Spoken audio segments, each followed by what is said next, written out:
وبركاته. அல்லாஹ்வை நேசிப்பதின் அடையாளம் என்ன? நபி ஸல்லல்லாஹு அலைஹி வஸல்லம் அன்னவர்களை பின்பற்றுவது. எதற்காக 2 மிம்பர் மேடைகள்? பெருமானார் ஸல்லல்லாஹு அலைஹி வஸல்லம் அவர்கள் பயான் செய்வதற்காக ஒரு மிம்பர் மேடை இருந்தது. பெருமானாரை புகழ்வதற்காக நபித்தோழர் ஒருவருக்கு மற்றொரு மிம்பர் மேடை ஒன்று இருந்தது. கலிமா என்றால் என்ன? லா இலாஹா இல்லல்லாஹ் முஹம்மது ரசூலுல்லாஹ். பெருமானாரை புகழும் அந்த நபித்தோழர் ஹஸ்ஸான் ரலியல்லாஹு தஆலா அவர்களுக்கு பெருமானார் ஸல்லல்லாஹு அலைஹி வஸல்லம் அவர்கள் என்ன துஆ செய்தார்கள்? யா அல்லாஹ், என்னை ஹஸ்ஸான் புகழும் காலமெல்லாம் ரூஹுல் குத்தூஸ் என்னும் ஜிப்ரீலை கொண்டு அவருக்கு நீ உதவி செய்வாயாக என்று பெருமானார்கள் துஆ செய்தார்கள். கலிமாவின் 2ஆம் பகுதி எதை குறிக்கிறது?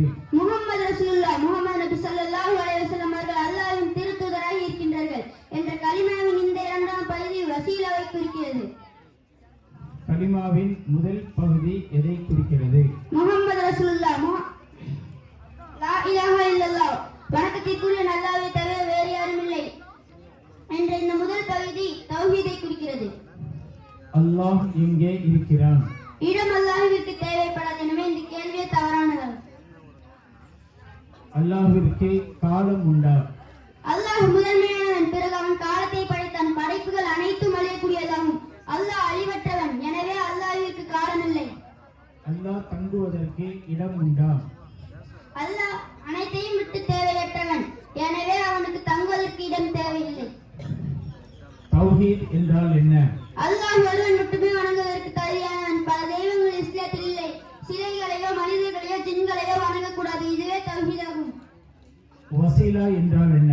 அல்லாஹ்வை நெருங்குவதற்கு காரணமானவர்கள் தான் வசீலா ஆவார்கள். நபிமார்கள், வலிமார்கள் இறைவனை நமக்கு காட்டித் தருவதால் இவர்கள் வசீலா என்று அழைக்கப்படுகிறார்கள்.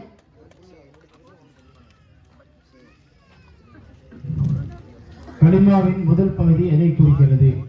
லா இலாஹா இல்லல்லாஹ், வணக்கத்திற்குரிய அல்லாஹ்வை தவிர வேறு யாரும் இல்லை என்ற இந்த முதல் பகுதி தௌஹீதை குறிக்கிறது. நபி ஸல்லல்லாஹு அலைஹி வஸல்லம் அவர்கள் அன்னவர்களை நேசிப்பதன் அடையாளம் என்ன? அவர்களின் குடும்பத்தை நேசிப்பது, அவர்களின் தோழர்களை நேசிப்பது, தன்